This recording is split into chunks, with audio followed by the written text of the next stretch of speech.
दोस्तों, हनीफ आबिद लाइफ के साथ मैं हाजिर हूँ आपकी खिदमत में। दोस्तों, आपके इल्म में कि पाकिस्तान की सियासत जिस तेज़ी से रोज़ाना की बुनियाद पर तब्दील हो रही है, उसमें नई नई डेवलपमेंट्स हो रही हैं। गुज़िश्ता चंद दिनों से बहुत तेज़ी के साथ होने वाली तब्दीलियों में एक तब्दीली ये भी है कि पाकिस्तान पीपल्स पार्टी और हुकूमत के दरमियान मामला बड़ी हद तक तय पा चुके हैं। इस डील के नतीजे में पाकिस्तान पीपल्स पार्टी के केसेस को ढील मिलना शुरू हो गई है। जरदारी साहब, जो मफाहमत की सियासत के चैम्पियन समझे जाते हैं पाकिस्तान में, उन्होंने बिलाखिर एक मरतबा फिर पाकिस्तान में अपनी अहमियत को मनवाया है।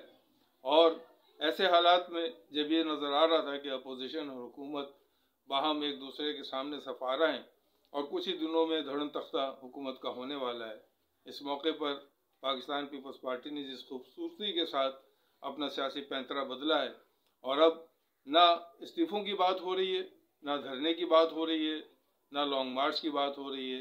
अब बात हो रही है असम्बली में तहरीक अदम एतमाद की। ये बात कहाँ से शुरू हुई, कहाँ तक पहुँची, इस चीज़ को आप भी देख रहे हैं, हम भी मुशाहदा कर रहे हैं। और दिन ब दिन रूनुमा होने वाली तब्दीलियाँ यकीनन हमारे लिए एक तरह से नई नवीद होती हैं, सियासी मामलात में दिलचस्पी रखने वालों के लिए भी और सियासी मामलात का तज्ज़िया करने वालों के लिए भी।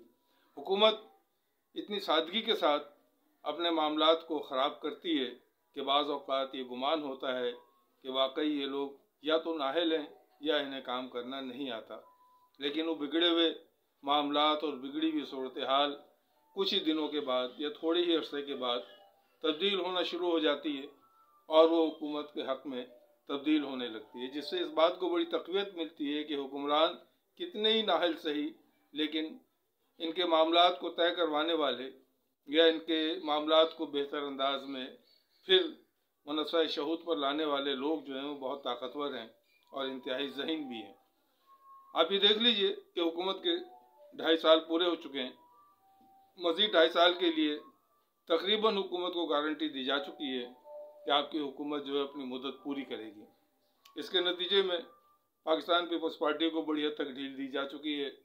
मुस्लिम लीग नून के साथ भी मामलात बैन ही रहेंगे, शोर मचता रहेगा, एहतसाब का नारा बुलंद होता रहेगा, उधर से हुकूमत के ऊपर जानिबदारी के इल्ज़ामात लगते रहेंगे, हुकूमत गिराने के लिए नित नई धमकियाँ दी जाती रहेंगी, लेकिन अमली तौर पर ना ही तो अवाम को एहतसाब होता हुआ नज़र आएगा और ना ही ये हुकूमत गिरेगी।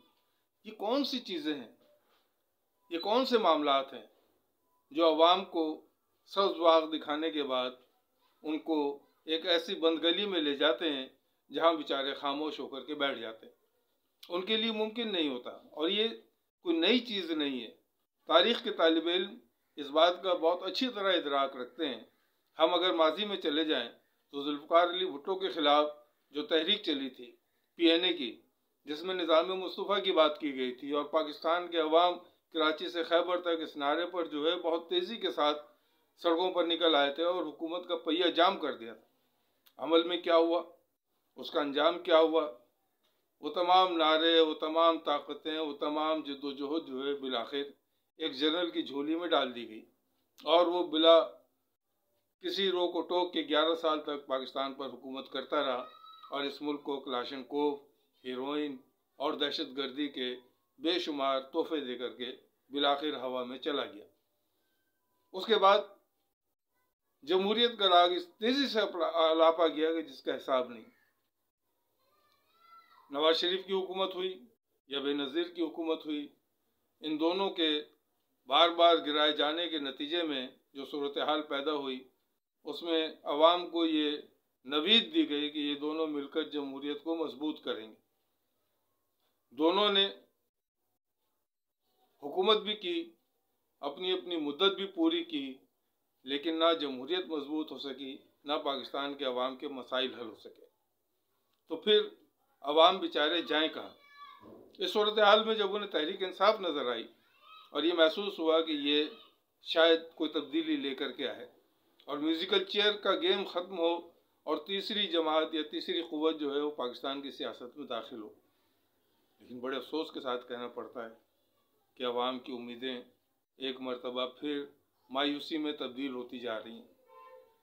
2.5 साल की कारकर्दगी पर अगर नजर डालें तो एहतसाब के नाम पर इस मुल्क पर हुकूमत में आने वाली पाकिस्तान तहरीक इंसाफ आज तक किसी भी एक बड़े मगरमच्छ को इंसाफ के कटहरे में न खड़ा कर सकी, न उसे सज़ा दिलवा सकी, बल्कि हुकूमती वज़ीर और हुकूमती मुशीर और हुकूमती अरकान बबांगे दोहल इस बात का ऐलान करते हैं कि मुस्लिम लीग नून हो या पाकिस्तान पीपल्स पार्टी, इन पर जो मुकदमात हैं वो उनके दौर में तो बने ही नहीं हैं, ये तो साबका दौर के मुकदमात हैं।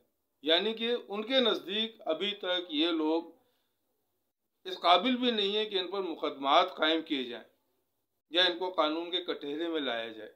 अगर आज से 30 साल 25 साल पहले के मुकदमात भी आज चल रहे हैं, उनका फैसला नहीं हो पा रहा, तो अगर गलती से तहरीक इंसाफ ने कोई मुकदमा इन जमातों के ख़िलाफ़ या इनके कायदीन के ख़िलाफ़ कायम भी कर दिया, तो हो सकता है कि मेरे बाद की या उनके बाद की आने वाली नस्लें ये उम्मीद लगा के बैठें कि शायद उनके ज़माने में इंसाफ हो सके। बहरहाल सूरत हाल जो है वो कुछ इस तरह से तब्दील हुई है कि पावर गेम एक मरतबा फिर जो है इक़्तिदार के ऐवानों में गर्दिश कर रहा है। हुकूमत को यकीन दहानी कराई जा चुकी है कि उनके ख़िलाफ़ कोई भरपूर या कामयाब मुहिम जोई नहीं की जाएगी। उसके नतीजे में पाकिस्तान पीपल्स पार्टी को भी ढील मिल रही है, मुस्लिम लीग नून को भी अंदरून खाना ढील दी जा रही है, लेकिन बैरून खाना वो गोलाबारी लफ्ज़ी जारी रहेगी। और अब कोशिश की जा रही है कि नवाज शरीफ साहब का जो पासपोर्ट ख़त्म होने वाला है उनके साथ भी कोई पैकेज डील किया जाए। उस पैकेज डील के लिए शाहिद खाकान अब्बासी साहब को भेजा गया था।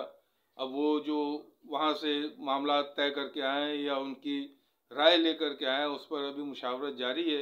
हाँ, इस दौरान एक चीज़ हुई है, मौलाना फजलुर रहमान ने जो बड़ी शद्दोमत के साथ अपोजिशन की क़यादत का किरदार अदा किया, तो उसके नतीजे में पाकिस्तान पीपल्स पार्टी की जानिब से उन्हें ये ऑफ़र की गई है कि हालिया मार्च में होने वाले सेनेट के इंतखाबात में मौलाना फजलुर रहमान साहब अगर चाहें तो उन्हें सेनेट में कामयाब करवाया जा सकता है।